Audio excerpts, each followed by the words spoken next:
It's so nice to see so many familiar faces.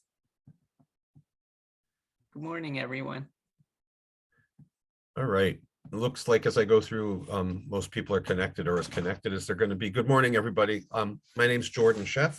I'm the Commissioner at the Department of Developmental Services, and thank you for joining us this morning on what is the fourth of 6 of these public question and answer sessions. And it's to be determined whether we do more down the line. This is the first in the North region. I'm excited to return home, so to speak, from whence I came. And visit with you this morning. I'm going to go through just a few highlights. Hopefully, in the preparation for this meeting, you took the time to watch some, if not all, of the 3 videos and links to those videos that are hopefully for you an update on where we are given last year's visits like this and continued work on the American Rescue Plan Act. But before we get into all of that good stuff, there's been quite a bit of change at DDS since I last visited with you, and I wanted to highlight some of that. On the call with us this morning, the former regional director of the North Region, now Deputy Commissioner Elisa Velardo, has joined us, and she'll come on in a few minutes to give some of her own updates and to introduce herself, but we're going to come back to her in just a moment. Also, since we last visited, with Elisa having moved over, Ms. Stacy Silva Gordon is our regional director in the North region, and I was hoping she would come on real quick to say hello and introduce any of the other North region staff she would like, and then we'll come back to me. Stacy. Good morning, everyone. I'm glad to see so many people have joined us.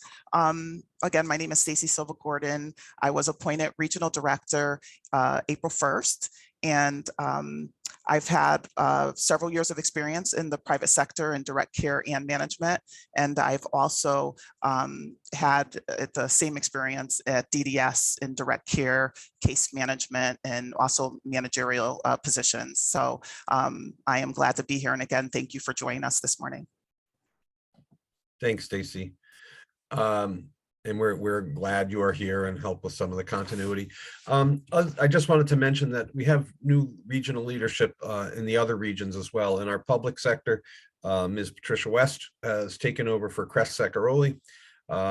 Cress has moved from public to the South region, where he is the new regional director.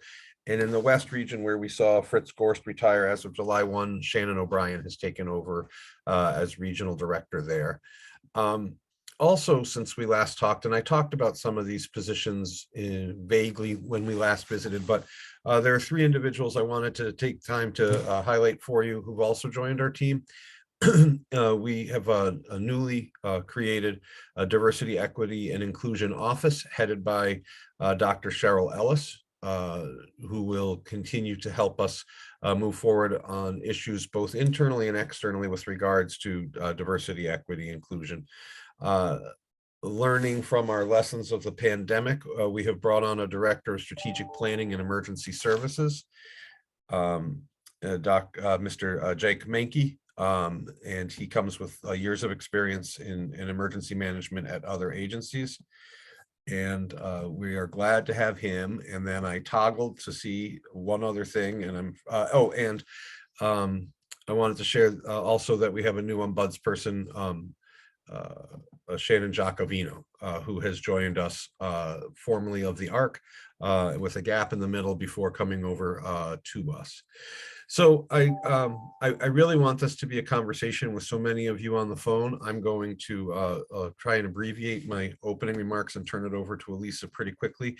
But one of the questions that I got leading to this is, why are we doing this and why are we doing this now? So last year we went through a process of stakeholder meetings and gathering of information that helped us develop the 5-year plan. The ARPA funding, American Rescue Plan Act funding, that was one of the last elements of the public health emergency that brought funding to the state of Connecticut, gives DDS some really unique opportunities, once in a generation, once in a lifetime, maybe longer than that, opportunities to transform the system, utilizing and leveraging funding from the federal government.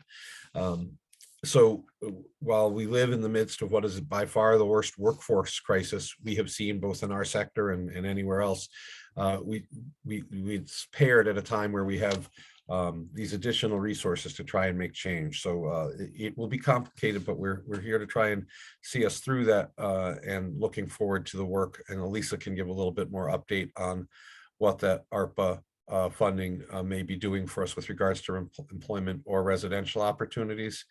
And lastly, before I turn it over to Elisa, I just wanted to talk about what this transformation means. And a reminder, I said these things last year. I'll say them again this year. When we talk about transformation within the system, we're not talking about closing all of our group homes. We're not talking about closing public facilities. What we're talking about is expanding the continuum of sports to fill gaps, to allow us the opportunity to serve people who need our supports at the right time, in the right place, at the right cost, and to have a menu of services available for when life may be treating you differently, and you may need different levels of support. So that's what a lot of this work is about and why we're doing it now. And I look forward to the conversations and your contributions to that work. And without further ado, for an update on all things employment and anything ARPA related you wish to update on, Deputy Commissioner Elisa Velardo. Thank you, Commissioner. Good morning, everyone. It's really good to see you all here today. I think this might be our largest forum thus far. My name is Elisa Velardo, and I am the Deputy Commissioner at DDS, formerly served in the role of Regional Director for the North Region. And so it is great to see so many familiar faces. I wanted first to share a little information about a series of forums that we've been hosting on innovative services. They take place on the fourth Tuesday of every month. And so they're called the Fourth Tuesday Forums on Innovative Services, just so that that date stays in the forefront of your mind. They take place from 3 to 4:30, and every month we host the forum on a different topic that may be of interest. As the Commissioner said, we're looking to expand our array of options. And so we feature different support services every month. And the forums are not just an opportunity for folks at DDS to share information, though we do give a little overview, but really what makes them so compelling, I think, is it allows individuals and families that are utilizing those services to share their experience, how that service or support has worked for them. And that's really resonated with people. So if you have the opportunity, tune in on the fourth Tuesday of every month. If you go to our DDS website on the front page, you'll see the link for the Fourth Tuesday Forums. This month, the topic is community companion homes. We've had forums on supportive housing, individualized home supports, and assistive technology. And if you weren't able to attend, the recordings from those forums are available as well. So you can view those forums. And then later this year, we have a focus in November on employment and customized employment. And then in December, we'll talk a little bit about remote supports. So I'm in the process of putting together the agenda for the first half of 2023. If there are any particular topics that you would find helpful or would like to learn more about when you think of that continuum or that menu of services, by all means, drop ideas in the chat, and I'd love to hear from you. And then in the area of employment, I have had the pleasure in my new role to work very closely with the employment and day support team. And I'm happy to report that there's lots of really good work happening in this area. As the Commissioner mentioned, we talked a little bit about employment in the videos that were sent out. And so I'll just give an update on what's happened since that time. We continue to work closely with the State Employment Leadership Network, SELN, and have begun to implement some of the recommendations that have been made in previous quarters. The third quarter recommendations from the various subcommittees have just been received or in review by the Commissioner's Office. And we look forward to providing feedback on those recommendations. We are in the process of convening a subcommittee on transportation. We're putting together, I think the outreach for the first meeting is going out this week. And if you have a particular interest in transportation and some creative ideas on how transportation options may be able to be expanded across the state and are interested in serving on that subcommittee, please reach out to Julie Bouchard. And we can put her contact information in the chat, and she's gathering the information as far as people that are interested in that subcommittee. And finally, you've heard, if you haven't heard about customized employment, you will be hearing more about customized employment in the months ahead. Customized employment is a proven process by which people who want to be employed but have not yet found the path to employment can receive some additional support that allows them to find employment in an area that aligns with their skills. We have been in the process of training up staff from across the state, various provider agencies across the state. And we have a number of agencies now that have staff that are certified in customized employment. And so if you or someone you know is interested in employment, but has not been able to obtain employment at this point, and you're interested in learning more, reach out to your case manager and inquire about customized employment. There is funding available. It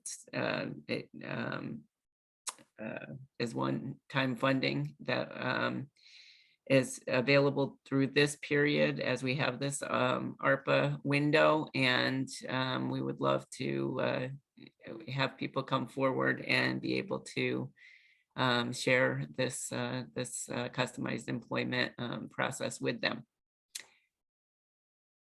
I think that's all that I have. We also have a member of our Employment and Day Services team on the call. So if there are specific questions around employment, we'd be happy to hear from you. And with that, I will turn it back to the Commissioner. Thanks, Elisa. So again, hopefully you've watched some of the videos and have questions pertaining to transformation or any of the ARPA work or any of the other initiatives we have going on.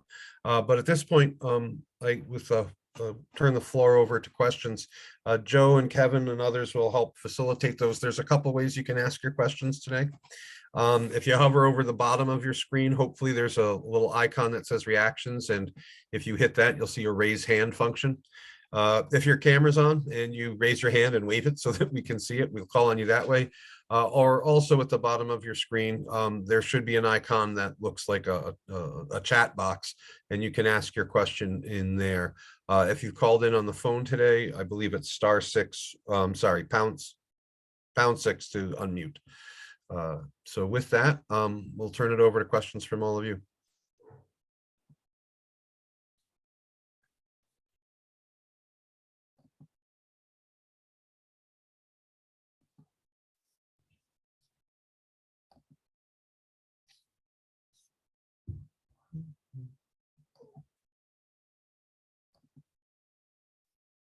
It's quiet. Oh, Adrian Benjamin. I won't be shy. So it's sort of a statement question. Okay. Surprise. So I was really, Commissioner, I'm really glad to hear the way you proposed, the way you outlined expanding supports, residential supports, because there's been like a weird vibe I've heard in several places regarding group homes. Sort of like, well, we're going to do all this other really exciting stuff that's really wonderful, and yeah, we'll still have some group homes. You know, and I'm not saying that's anybody's intention, but I've heard it from leadership, DDS leadership. I'm not naming names, and I've heard it from the ARC leadership, and it's yes, there's still going to be group homes, but like the people that live in the basement. And I'm exaggerating to make the point, but I am very excited to hear about the iDash stuff, and maybe that should be explained more thoroughly. But I do remember the iDash model, which is wonderful for people who are who that works for. When Steve Morris came and spoke to our council about the iDash project, he made it really clear that people with the more severe disabilities, especially loud, disruptive, behavioral folks, really could not fit in an iDash model because you're sharing apartments with walls with other people, and it's not appropriate. And also, I think the handicapped accessibility, well, I'm not sure about that. If people in wheelchairs or severe medical issues have that issue too, I'm not sure about that. Anyway, I just want to hope that when we communicate the new innovations, that we don't make it sound like people that need group homes are less than. And I know that would not be anyone's intention, but I just want to call your attention to how it sounds to me. Thank you. No, I thank you. I thank you for that, Adrian. Yeah, no, group homes are a vital part of the work that we do. And those of you who have know me to have been supportive of some of the work we do in our public facilities, well, both group homes and regional centers in Southbury. I think that that needs to remain an option, and it's an important option for lots of people who won't lead their best life without that kind of structure and support. So it isn't an either or, it's a yes and sort of proposition for us. But the reason we look at it in the manner we're looking at it now is we want to serve as many people as we can. And we continue to have a wait list. And if there are ways that we can support people more optimally within the system that affords people outside the system an opportunity to get supports, it's incumbent upon us to try and figure that out. So, but no, none of what we intend to convey should be speaking ill of the necessary group homes that we have and those that will continue to be part of our system for as far as I can see into the future.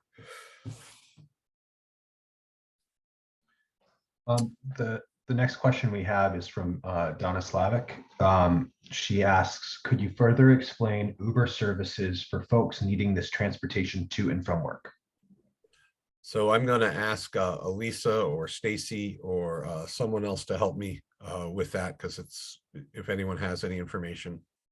I don't have a whole lot of expertise in this area, other than there is a mechanism to authorize Uber. I do know that as this transportation subcommittee comes together, one of the requests that we've gotten has been to look at Uber and Lyft and whether there's a way we can expand those resources in areas of the state that may be the best mechanism for people to travel. Stacy, I don't know if you have anything additional from your Pratt days.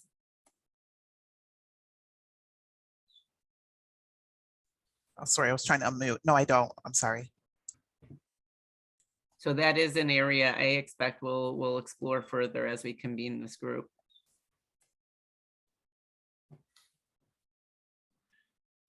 Commissioner, we have a few people raising their hands and wishing to speak.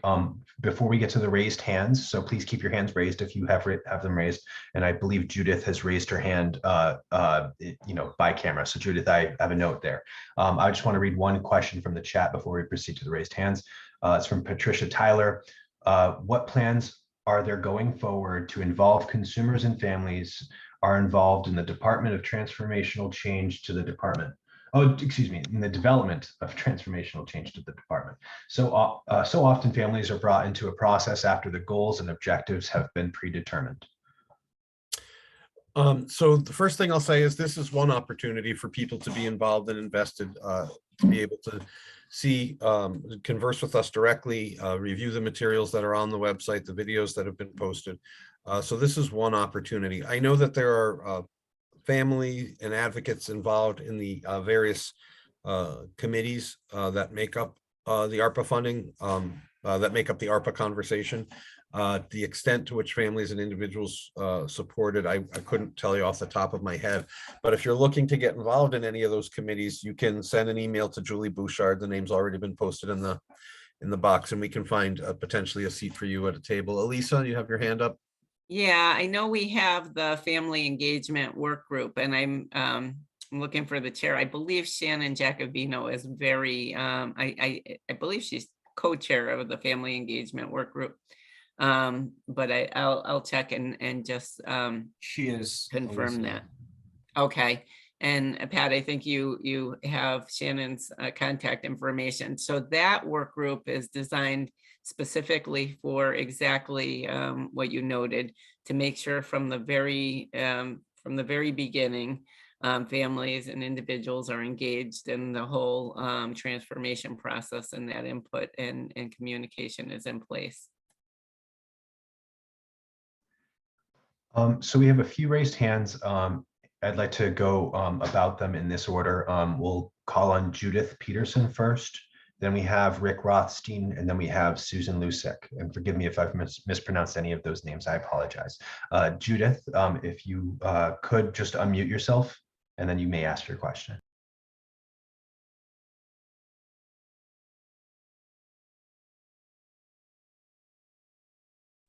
Judith, you're still muted.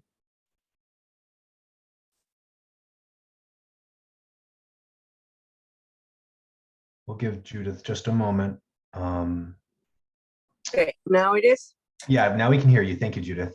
Okay, first of all, I need to say thank you to the commissioner, because I emailed him and prompting helped me with my son case.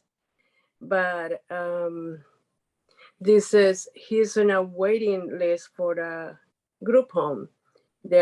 His case manager is looking for a group home for 2 years. And now he's out of the school, he's in a hotel. That is never the ideal situation, because for his mental health and physical health, it doesn't help, because he's isolated. Even though a month in the process, he get into the day program, it still is really devastating for him. And I don't see when I talk to the case manager, we don't see where he's going. Hotel is not the ideal place for him at all. So why is not incentive to open new group homes that serve like my son, people with severe case of autism, or what is it? Why is such a waiting, and I don't know how to put it. So I appreciate the comment. I think that the question as to whether we need more or less group homes is one that I think still needs to be answered. Currently, we have dozens and dozens of vacancies in our existing group homes we're looking to fill. And finding the right matches is the challenge. And I also know that providers are struggling, as is the department, to find enough staff to support additional people in placement. So I don't know the very specifics of your case, and I wouldn't care to get in. I mean, we can talk further offline. But there are a number of obstacles right now to getting individuals, particularly those with complex needs, placed in our existing group homes, or we are in line to develop additional group homes for some of our age outs and some of our other situations. So I don't know your son's particular situation, but we'll look into it offline and follow up. But there could be any number of reasons, none of which are great reasons, as to why this has taken as long as it has. All right, but staff.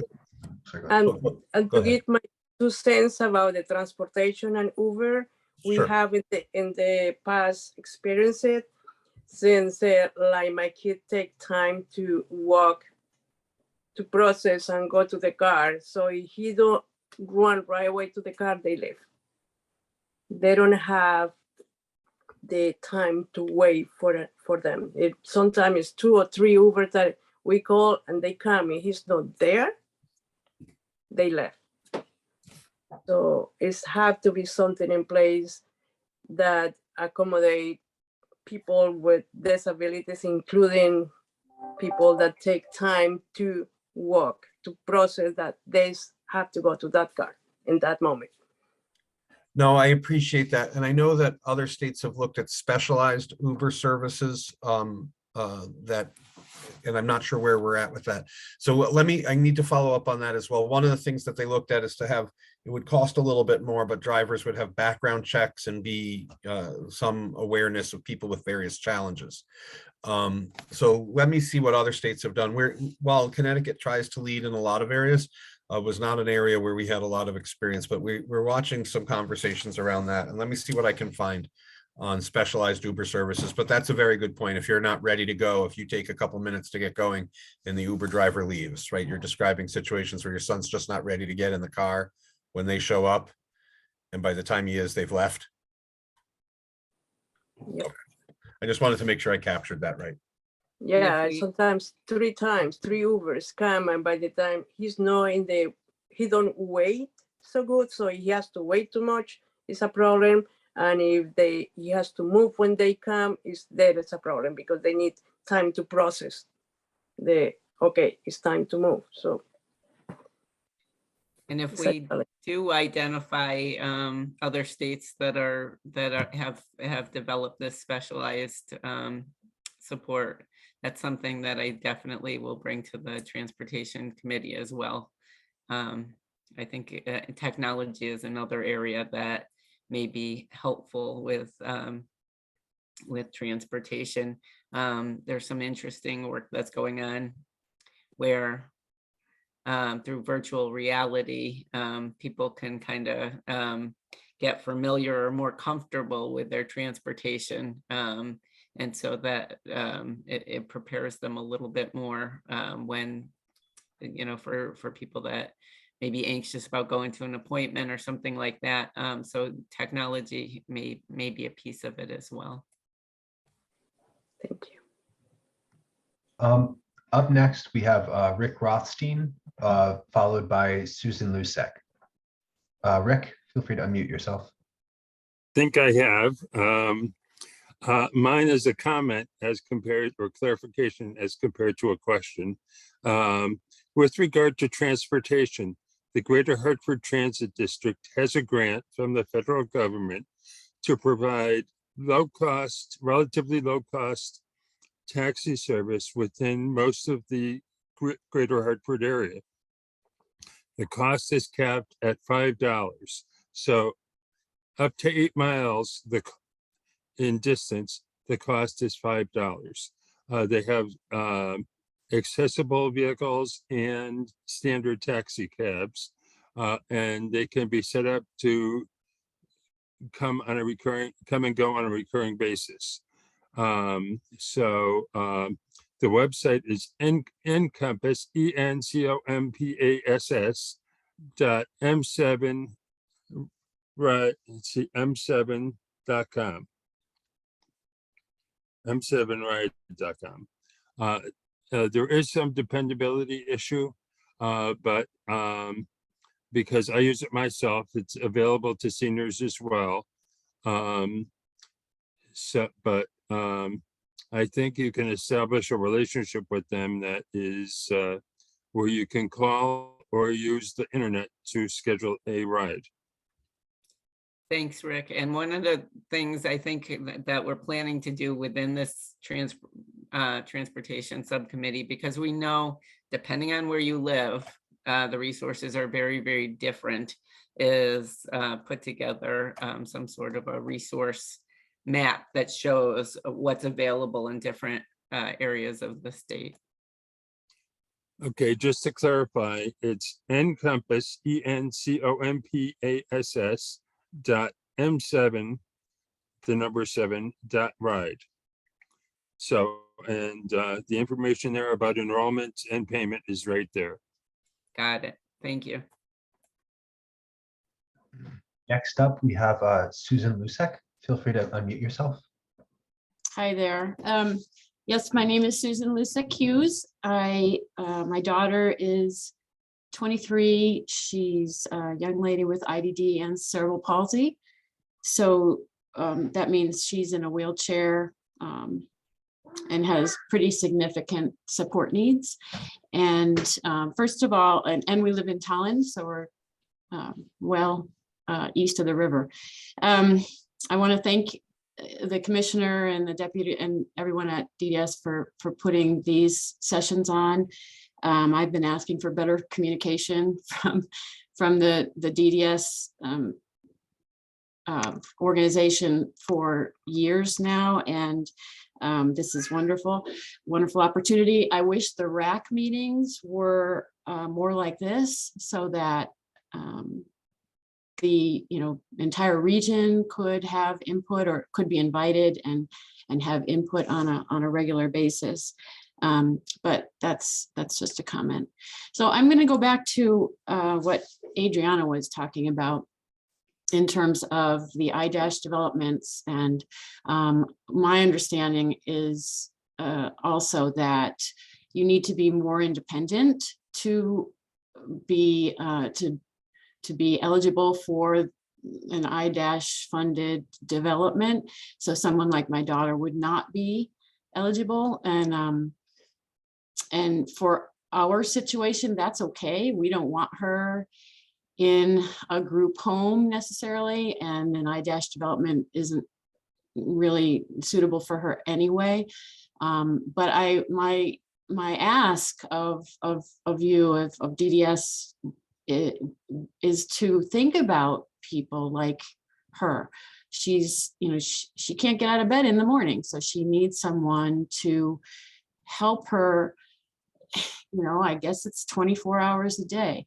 Our plan for her future is for her to stay in our house and us to move out before we die, and make sure that she is set up with maybe a roommate or two. It's a handicapped accessible house.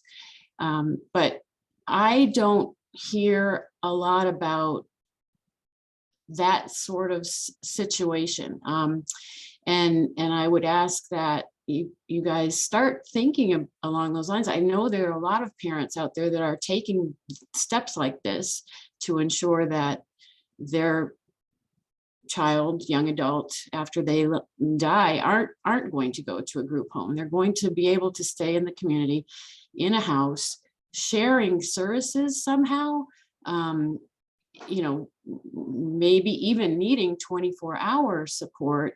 But what does that look like? How is that going to happen? I don't know, but that's sort of what we're hoping to have in place for our daughter, as she ages.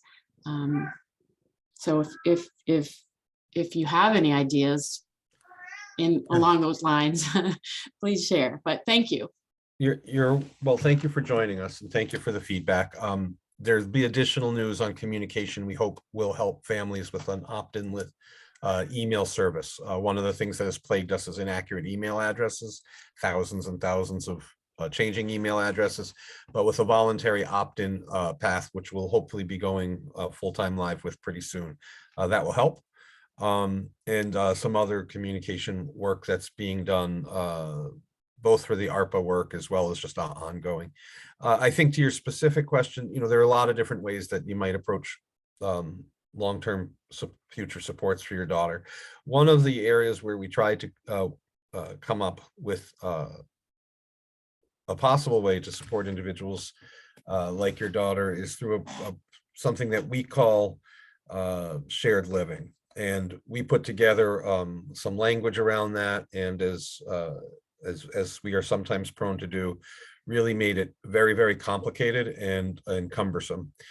So in the midst of what we're doing, I have asked some state staff to pull together and reconvene to see if there's a way we can improve that service. We only have a handful of those situations that have been attempted. All of them have been much rockier than I think they ought to have been. And we're trying to figure out how to do that better. And so there'll be some more news on that, but I'll ask staff on the line today to note your name, because we'll want family involvement when we go to redo that. And maybe that's a place where you can sort of help us with some insight into lived experience and what it would take to make it more successful. Commissioner, next up, it seems as though we have Chris McNabo with their hand raised. Hi, Chris. Hi, everybody. Thanks so much, Commissioner and Alyssa, I appreciate your comments. And Stacy, I'm glad to see you here. Thank you very much. As you know, we are in full support of the initiatives that the department has put out to do these innovative supports for people in a variety of settings. And Susan, we've met on a Zoom call about looking at the potential for some kind of more independent living, and that's where we've learned more information, and I think that's been helpful. You know, and I just want to say that these initiatives, while they're new to us perhaps right now, these have been things that those of us in the field for decades have been familiar with. And I remember fondly the Laurel Street group home when I worked at Hartford Regional Center, that the Laurel Street apartments that were well supported. People lived in their own apartment there, and there was an apartment for a staff member to handle medications and other kinds of problems that would come up. So, you know, this was like almost 50 years ago that was happening, and it was great. It worked for a certain number of people, just like anything. There's not a one size fits all. So we've been doing these individualized supports in the community for a number of years, and support a number of people right now less than 24 hours. And for them, it's the right thing. And we also support a lot of folks that need 24 hours, and sometimes I'll say 24 hours plus. You know, they might need extra supports at different times of the day, in addition to the one staff member that they have. So we're in full support of this array of services, and we want it to happen. And what our rock rolling up the hill problem right now is, as with every single provider, is trying to find staff. When the pandemic hit, we all had a hard time retaining staff. People were able to get jobs that paid more and did a whole lot less. And they did that, and they've left in droves, I'll say. And in my 48 years in the field here, I've never seen this kind of staff crisis. And that's creating a parent crisis at the same time. And we're acutely aware of it, and deal with it in our little corner as much as we possibly can, and be as proactive as we can. But one thing I'd like to say in response to your initiatives, Commissioner, is the aid that the private sector got, now providing 92% of the services for DDS, was called a temporary support. It was temporary staff relief. And we really need to annualize that, as everyone knows, and add more to it, because it sounds like a lot of money when anybody looks at an aggregate total, but when you get right down to the nuts and bolts, we need to pay our staff a living wage to keep them, and to retain the talent we've already developed, so that we can develop these initiatives and hit the ground running. So I know that's not on the part of the department. It is a legislative initiative. And so parents that are on the call, you can help by letting your legislators know that the monies that DDS has given to private sector needs to be annualized, even though it was given in a temporary way. And I'd be happy to talk to any of you about that. And we also need to have a cost of living increase. We haven't had one in almost 15 years, and that is severely impairing our ability to be able to respond to a lot of these initiatives with both feet in. And we would like to. We really want to do this. It's certainly not for lack of knowledge on how to do it, or ability, but we know that we just have to have the right talent, and to keep our leadership in place, and to keep our direct support professionals in place, we need that kind of help. And I know you all want that for us. And I'm imploring those who can to speak up and help us to make that a reality. We can't wait until the ARPA funds expire in 2024. We have to start with the session that's coming up right now. And it's got to happen now, because it'll take a number of initiatives. Part of it has to do with relooking at rates and whatnot too. So thank you for giving me some time. Chris, thank you for coming and for sharing. I don't know that everybody will understand things in the way that you did. So I was wondering, because what some parents have seen, what other advocates have seen, is we've watched our minimum wage go from below $13 an hour to now $17.25. When you say there hasn't been a COLA, do you want to talk more about what that means to providers? Sure. Wages are one part of what we pay. For the majority of us, it is probably 80 to 90% of our budget to pay out wages to our staff, but we also have to pay for fixed expenses like mortgages and insurance and utilities and buying vehicles. And anybody who's bought a vehicle during the pandemic will know this as a fact, or if you had to get your car fixed. The supply chain has really messed that up in a big way. And the vehicles aren't available. And we need vehicles, as you talked about transportation, to get people from their jobs or from their homes to wherever they need to be. And that was all covered by the COLA side of things, the operational costs of what a nonprofit has.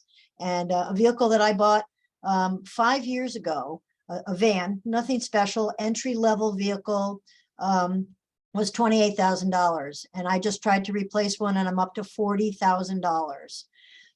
So those fixed expenses are part of what we have to pay out of the rates that we get when we're providing services. There's a number of ways that those are mitigated. And sometimes it's mitigated through getting state bond funds, which have been frozen with the governor because he's put us on a debt diet for bonding issues, but that would be another advocacy avenue. Anybody who's tried to fill up their oil tank or gas tank or anything knows the rising cost of just operating food. The $100 bag of groceries now is a $200 bag of groceries. So all of those fixed expenses come out of your operational side of things.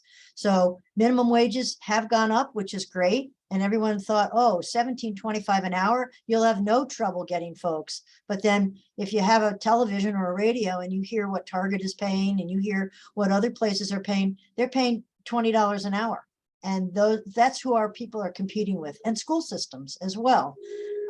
So we really need to have a hard look at the operational side of things, because that didn't go away for us during the pandemic. Not one of us heard from our insurance agent, take a pass, you don't have to pay this year. Or, you don't have to pay for your mortgage this year. You have a holiday, someone else is going to pay for you. And those are the things that really take away and distract us from our ability to be able to get the job done. Thanks, Chris. I just wanted to make sure folks heard that from a provider with regards to how the minimum wage implications have affected the overall business. So thank you for articulating that. Thanks, Jordan. And once again, we're ready and able to partner with you, and we want to do it. And families, we're out there. Many of you on the call, we know you, and we've tried to work together. So we want to do this. It's just not possible without staff. That's what makes our wheels turn here. Commissioner, next up is Adrienne Benjamin with her hand raised. Hello again. Thank you. I'm so glad you talked about the legislature, because that's one of the main things I do starting in February or January each year, is going and advocating for us. And I'm going to show something that Jordan produced, or I don't know if y'all can see this. It's the level of need graph. Can everybody see it? Am I holding it right?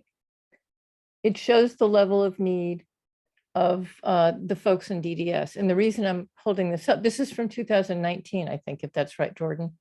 When you go to the legislature, there's a couple of things you need. You need your own personal story of your adorable child and their struggle. And you need data. Data. They need to see the percentage of people that we have and their different levels of need. And that helps the legislature understand why we need the funding we do. So while there'll be some people who need very few supports and aren't as expensive for the system, there's a very large number of people who need extensive supports, like Susan's daughter, like my daughter, and others. So I think, and the other thing we're facing this year is a lot of our longtime friends in the legislature have retired. And I'm Bill Pettit. Oh gosh, y'all know who I'm. Oh, Mary Abrams, who was the head of public health, and she was a special ed teacher. She really understood. Kathy Abercrombie. Kathy Abercrombie, that's the name I was blocking. So we'll be talking to legislators who maybe have no idea, about our families and the big, I'm sure they know DDS is an agency, but they need our stories and they need data. And I found that of all the things in the 8 years I've been going to the legislature, this particular graph that gives some nuts and bolts about the level of need has been the most helpful. In addition to you bring a cute picture of your kid, or if you can possibly bring your kid, it's very important. So thank you for talking about advocacy. We got to do it. That's all. Okay. Anybody else have anything for us today? There were just 2 comments in the chat. I'll just read aloud for everyone's awareness. Donna Slavic asked for us to let her know when we find out regarding Uber. And then Laura Block had commented, I was going to write Julie, but maybe looking into creating a co-op transportation within the different areas of the state could be a solution as well. So with that said, that has cleared up the chat. If anyone else has a remaining question, please feel free to raise your hand or put your question in the chat. We'll be looking for you.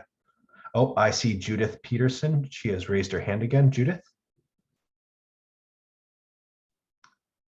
Judith, just a friendly reminder, you need to unmute yourself for us to hear you.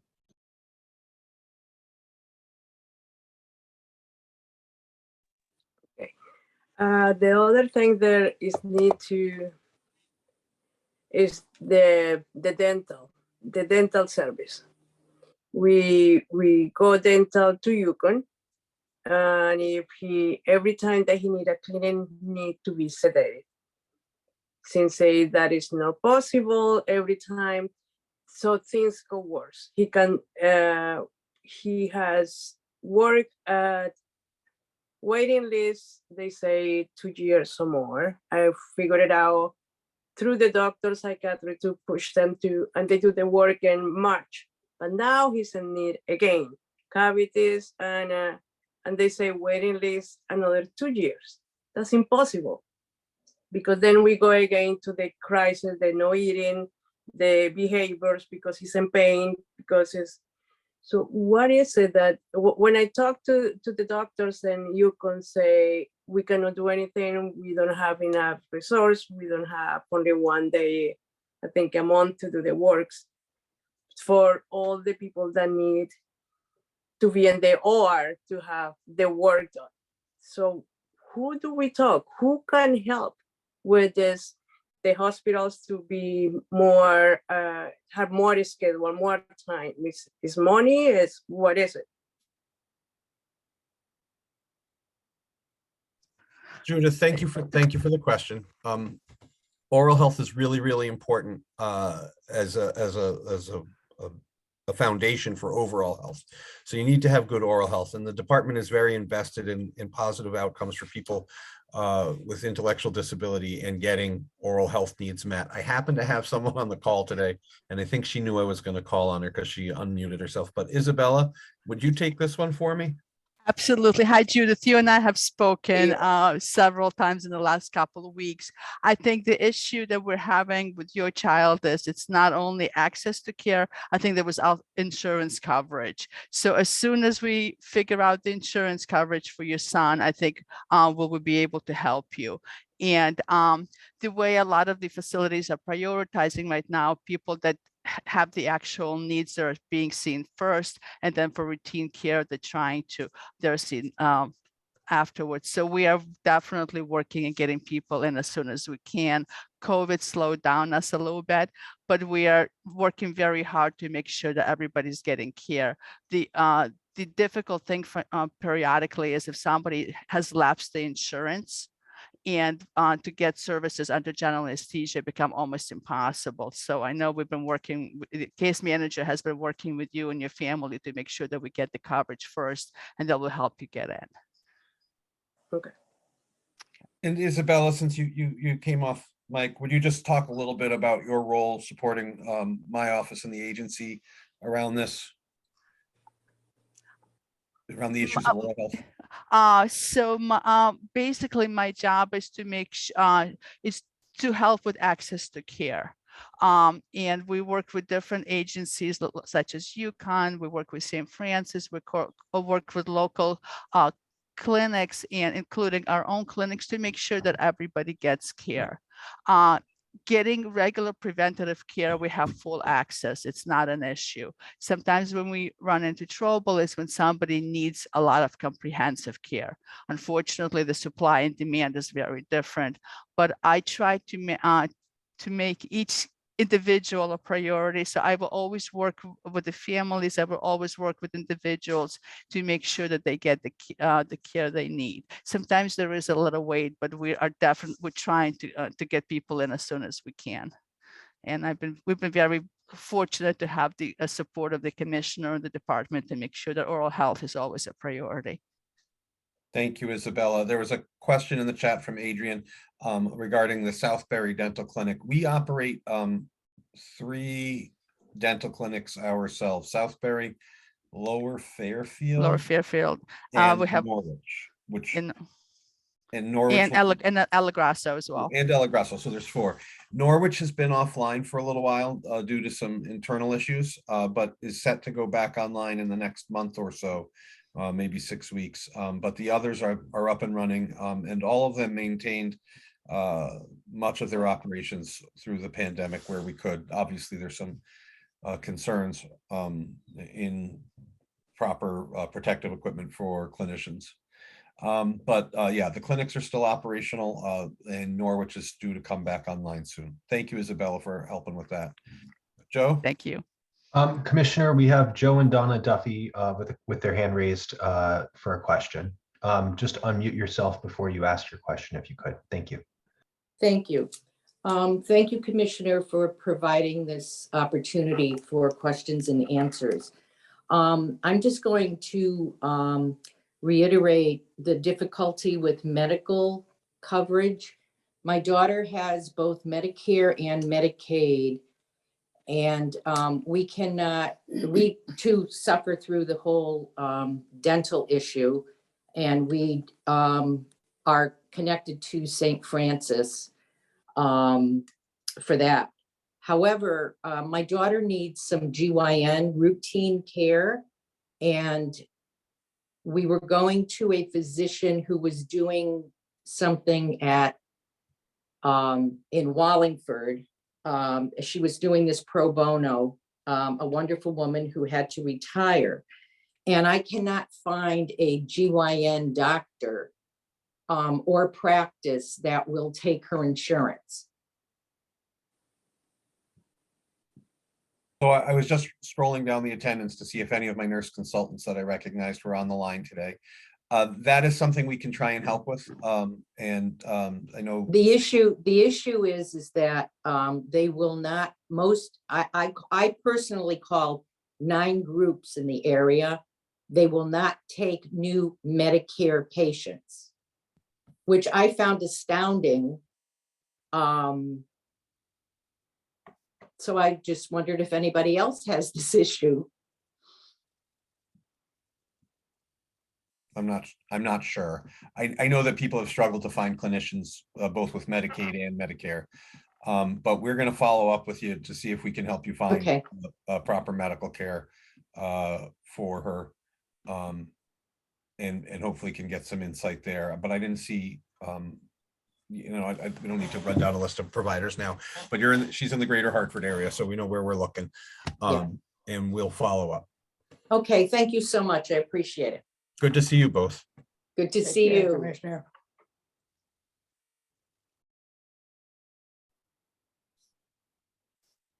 Commissioner, I believe that wraps up the questions that we've received by folks raising their hands and the chat. So, well, thank you, Joe. Thanks all the rest of the staff who helped with today. These will be recorded. These are being recorded, as you know, and will be posted, and we will try and do some summary documents that give you some ideas about the feedback. This is, I think I mentioned the 4th of 6. The content has been very different from not just region to region, but meeting to meeting. But it's good. It's bringing a lot of different perspective on a lot of different issues to us, and we look to respond to those concerns and questions as we go forward. So thank you all for your time today. I appreciate it and look to hear more from us soon. Take care. Take care.